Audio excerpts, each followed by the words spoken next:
Shalom, Bapak Ibu, saudara-saudaraku yang dikasihi Tuhan Yesus Kristus. Sangat bahagia sekali bisa bertemu dengan kita semuanya di dalam renungan pada hari ini. Saya menyapa dulu kepada kita semuanya, apa kabarnya? Saya sangat berharap semuanya dalam keadaan sehat dan tetap semangat di dalam menjalani kehidupan hari ini. Apapun yang terjadi, Tuhan pasti menyertai kita. Marilah kita mengambil sikap untuk mendengarkan firman Tuhan, namun diawali dengan doa. Mari kita berdoa. Kasih karunia dan damai sejahtera dari Tuhan Allah Bapa kita dan dari anaknya Tuhan Yesus Kristus menyertai saudara semuanya. Amin. Bapak Ibu, saudara-saudaraku yang dikasihi Tuhan Yesus Kristus, sebagai nats renungan kita pada hari ini, Senin tanggal 23 Desember 2024, dari kitab Yesaya 60 ayat 2. Demikian bunyinya. Sebab sesungguhnya kegelapan menutupi bumi dan kekelaman menutupi bangsa-bangsa, tetapi terang Tuhan terbit atasmu dan kemuliaannya menjadi nyata atasmu. Demikian bunyinya. Judul renungan ini adalah hiduplah di dalam terang Tuhan. Bapak Ibu, saudara-saudaraku yang dikasihi Tuhan Yesus Kristus, pada hari pertama Allah menciptakan terang, bukan? Mengapa terang yang pertama diciptakan Allah?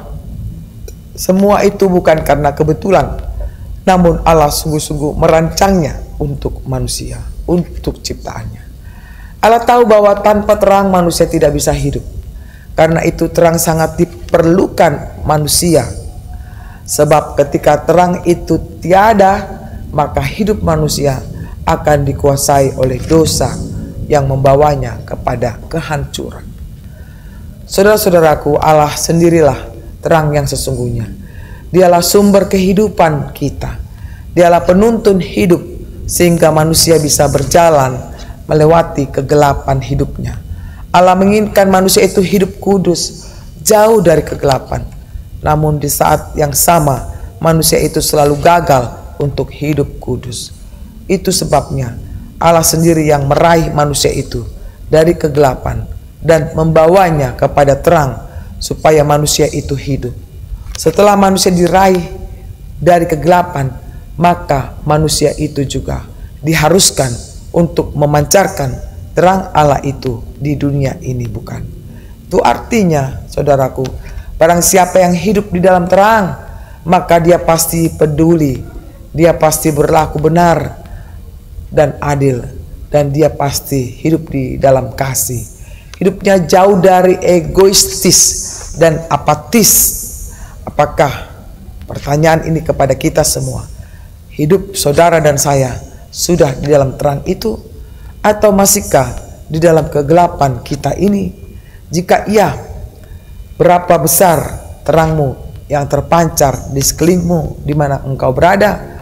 Berapa banyak orang yang akhirnya tersadar dan keluar dari kegelapan oleh karena menyaksikan terangmu itu?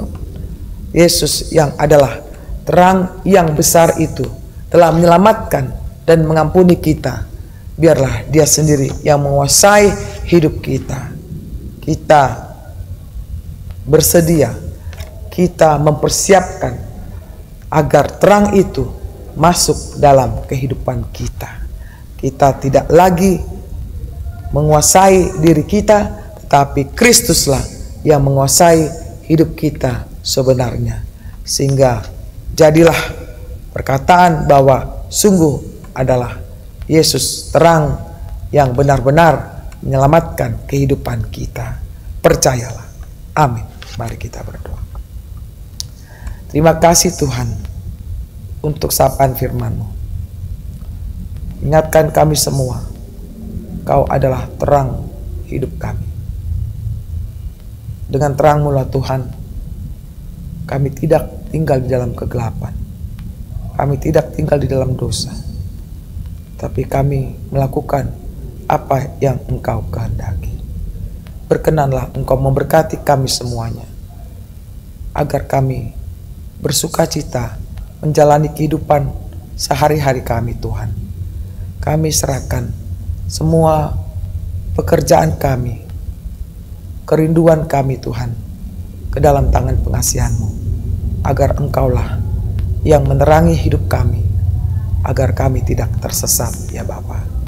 Kami berdoa Tuhan buat seluruh jemaat-Mu dimanapun mereka berada. Bila mereka sedang sakit, Tuhanlah yang menghampiri mereka, memberikan kesembuhan.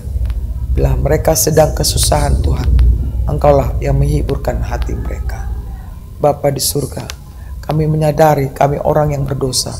Kami mohon pengampunan daripada-Mu. Sucikan hidup kami.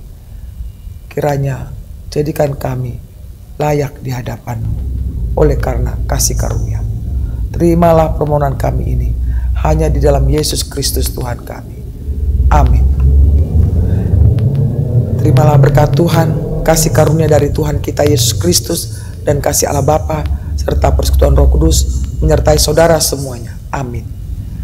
Demikianlah saudara-saudaraku renungan yang bisa saya sampaikan, kiranya bermanfaat bagi kita semuanya.